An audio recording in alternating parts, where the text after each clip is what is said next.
الرحمن الرحيم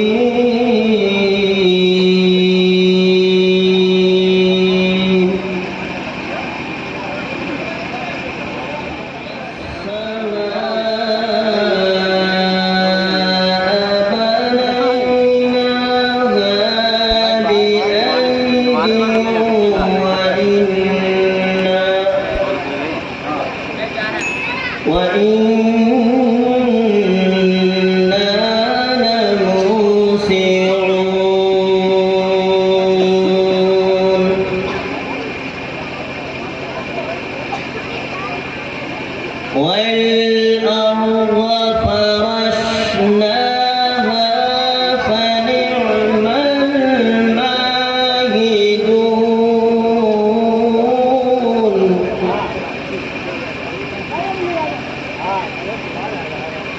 ومن كل شيء خلقنا زوجين لعلكم تذكرون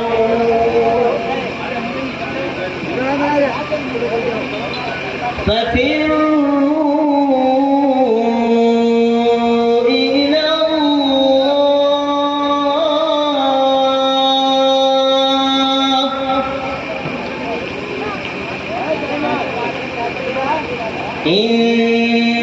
إني لكم منه نذير مبين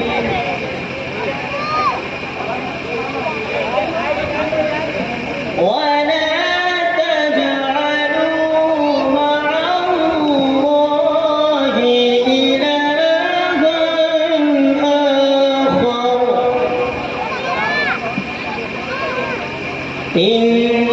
إني لكم منه نذير مبين كذلك ما أتى الذين من قبلهم من رسول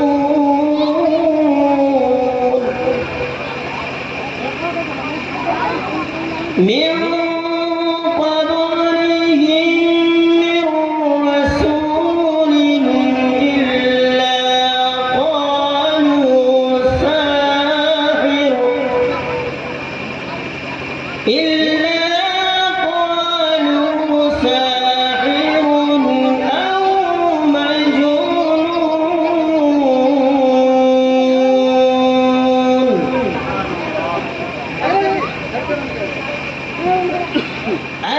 أتواصوا به بل هم قوم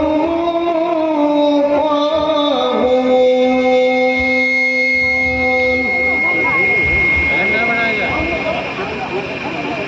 فتول عنهم فما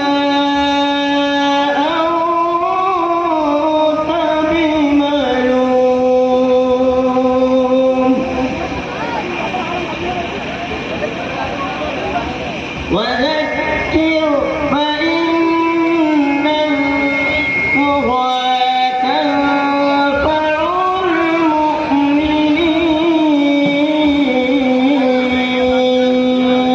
المؤمنين وما خلقت الجن والإنس إلا ليعبدون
والے ہو، مومن ہو، خدا والے ہو، اور کفر دم توڑ کے ٹوٹی ہوئی شمشیر کے ساتھ تم نکل آؤ اگر نعرے تکبیر کے ساتھ۔ موصوف پڑھ رہے تھے تو بڑا اچھا لگ رہا تھا۔ یہ بچہ امتحانی سے تشریف لایا ہے، حافظ محمد ثاقب۔ اس کے بعد میں حضرت مہمان خصوصی حضرت مولانا مفتی حسین صاحب کا خطاب ہوگا انشاءاللہ۔ جو ہم نے آپ سے بات کہی کہ 10 بجے ہماری نماز انشاءاللہ عشاء کی ادا کی جائے گی، تو ہمیں امید ہے کہ انشاءاللہ بر وقت ہم سب عشاء کے سماعت فرمائے گا۔ میں اسے کہتے ہوئے سہمت دوں گا کہ مزہ برسات کا چاہو تو ان آنکھوں میں آ بیٹھو، مزہ برسات کا چاہو تو ان آنکھوں میں آ بیٹھو، سیاہی ہے، سفیدی ہے، شفق ہے، ابر بارہ ہے، محترم مائک۔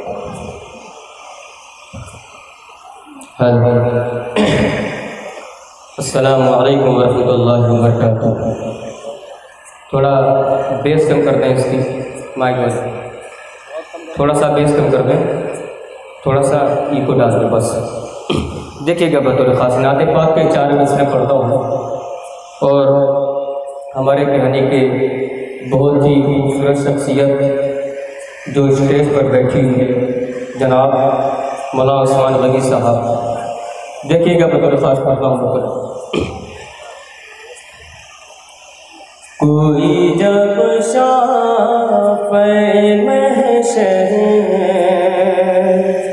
نہ ہمارا ہوگا،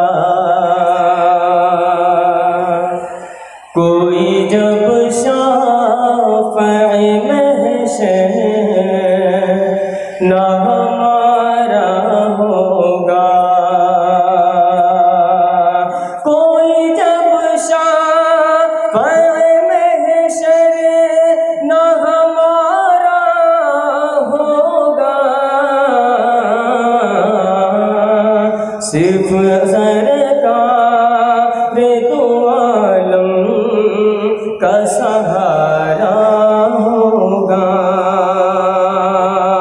یہاں سے نعت پاک کی 4 مصرع پڑھتا ہوں بطور خاص، قاری صاحب دیکھیے گا۔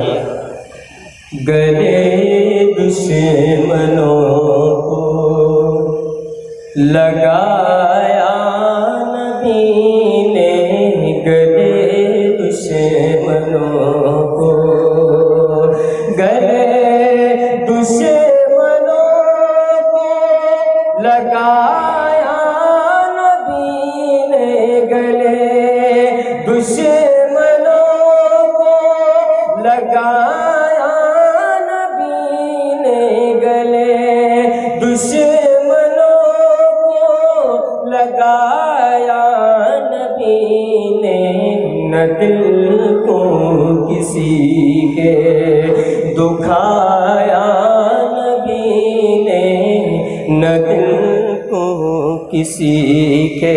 بہت بہت شکریہ۔ یہ ہمارے استاد محترم ہیں، انہوں نے دعا سے نواز دیا ہے۔ یہ شعر پڑھتا ہوں، دیکھیے گا بطور خاص۔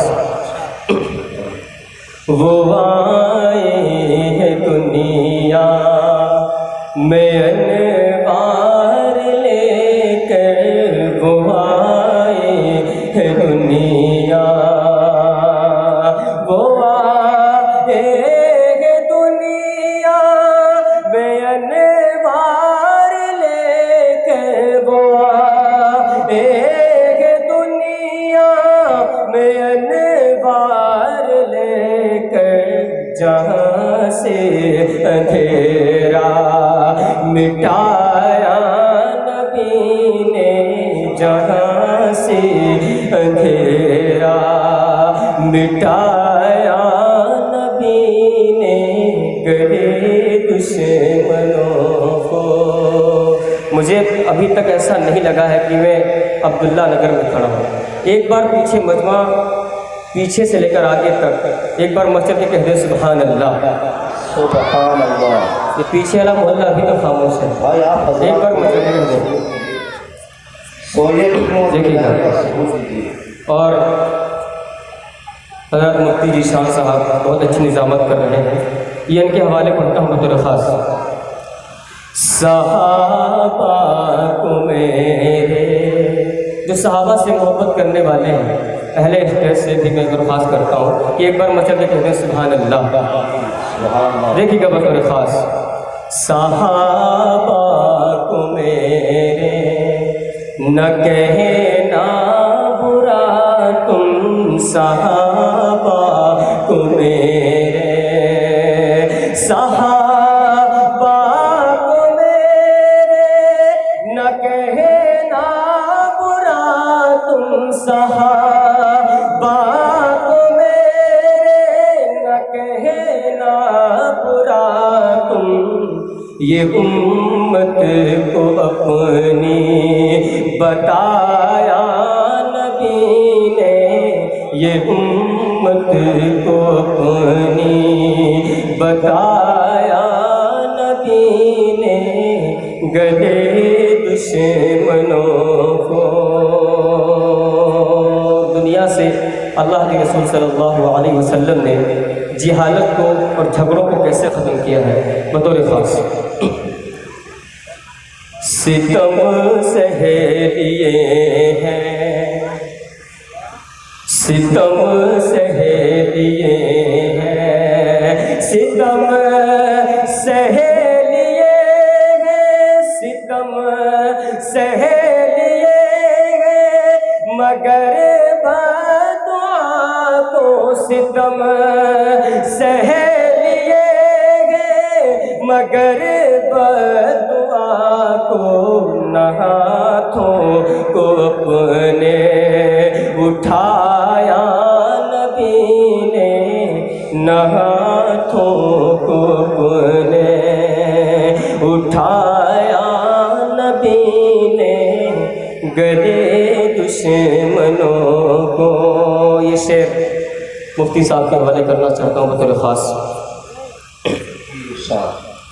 کہ ذرا بات پر جنگ چھڑ جاتے ایک دم ذرا بات پہ جنگ ذرا بات پہ جنگ چھڑ جاتے ایک دم ذرا بات پہ جنگ چھڑ جاتے ایک دم سدا جہالت کو جڑ سے مٹایا نبی نے جہالت کو جڑ سے. آخری بات پڑھتا ہوں بطور خاص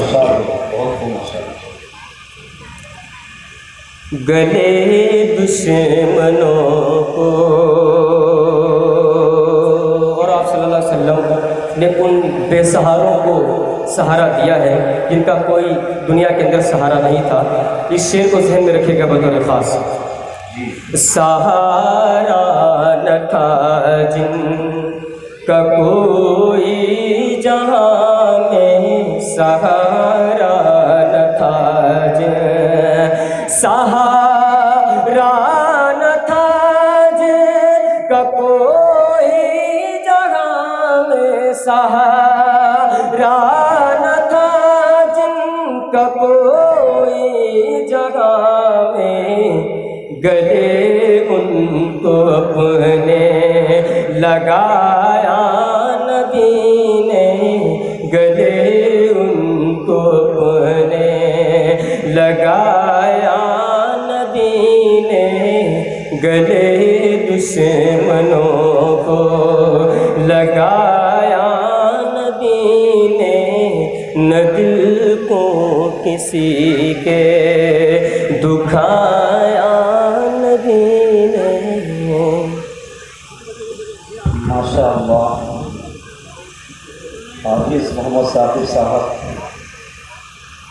بہت ہی اچھے انداز میں نعت نبی اور اس جماعت کا قیادت کر رہے تھے.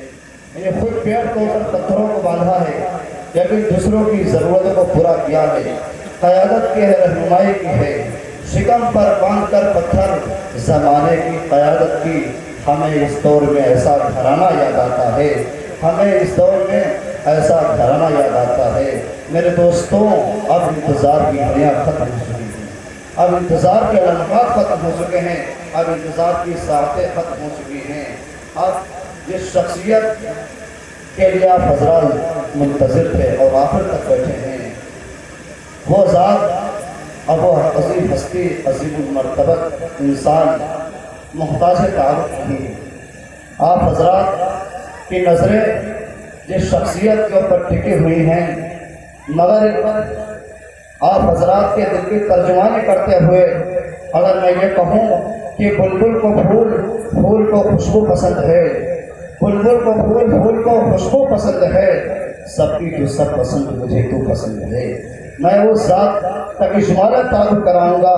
سب سے پہلے ایک شعر کے ذریعے سے میں صرف اتنا کہوں گا، ایک لفظ کہ ہواؤں کے سامنے چراغوں کو جلانا بہت مشکل ہے، طوفان کے سامنے چراغوں کو بلند کرنا کوئی آسان کام نہیں ہے۔ اگر میں یہ کہوں کہ اب ہوائیں ہی کریں گی روشنی کا فیصلہ، اب ہوائیں ہی کریں گی روشنی کا فیصلہ، جس دیے میں جان ہوگی وہ دیا رہ جائے گا۔ وہ ہمارے استاذ محترم ہیں، اگر وہ شخصیت، وہ ہستی، وہ ذات اگر ایک طرف میدان تدریس کی کھلاڑی ہے تو دوسری طرف وہ شخصیت میدان خطابت کا بھی سوال ہے۔ یہ وہی ہستی ہے، یہ وہی انسان ہے جس نے اکابرین کے درس میں بیٹھ کر کے، اپنے اساتذہ کے درس میں بیٹھ کر کے قال اللہ اور قال رسول کو سیکھ کر کے آج اسی سبق کو آج اپنے اکابرین کے مشن کو آگے بڑھنے والا اس پرفتن دور کے اندر اور ایسے ماحول کے اندر، جبکہ مسلمانوں کے لیے، ہم اہل ایمان کے لیے جگہ جگہ کے اوپر امتحانات کے موڑ لگے ہوئے ہیں، امتحانات کی گھڑیاں ہیں، ایسے پرفتن دور کے اندر وہ شخصیت جمعیت کی طرف سے ایک صدارت کی حیثیت سے ایسی نمائندگی کر رہی ہے جو یقیناً قابل تعریف ہے میرے دوستوں۔ وہ شخصیت روزانہ یہ ہمارے لیے ایک اچھی اور قسمت کی بات ہے میرے دوستوں۔ میں آپ سے اس سے پہلے بھی کہا جمعے کے اندر کہ اس انسان کی تاریخ نہیں کھانی تھی، یہ تو ہماری اور آپ کی محبتیں ہیں کہ حضرت مفتی صاحب نے ایک فون کے اوپر ربہ کہہ دیا، کہا ٹھیک ہے ذیشان اگر تمہاری بات ہے تو وہاں کسی اور کو بھیج دیتے ہیں، لیکن بات نہیں کرتے۔ ذرا غور کیجیے، ایسے سادہ مزاج، ایسے پرلطف اور شفیق میرے استاذ محترم ہیں، مجھے رہنے کا موقع ملا ہے، مجھے خطبہ کرنے کا موقع ملا ہے۔ میں بہت ہی ادب و احترام کے ساتھ درخواست کرتا ہوں، اتنا کہتے ہوئے کہ باہمت ہو، باثر ہو، انشاءاللہ ایک بات یہ کہنا ہے کہ ہماری دعا انشاءاللہ 9:40 کے اوپر صاحب کا بیان ہو جائے گا، 10 بجے نماز پڑھا جائے گا۔ بسم اللہ الرحمن الرحیم۔ کو کم کر دو، وائلن بڑھا دو، آواز سمجھ میں آئے گا۔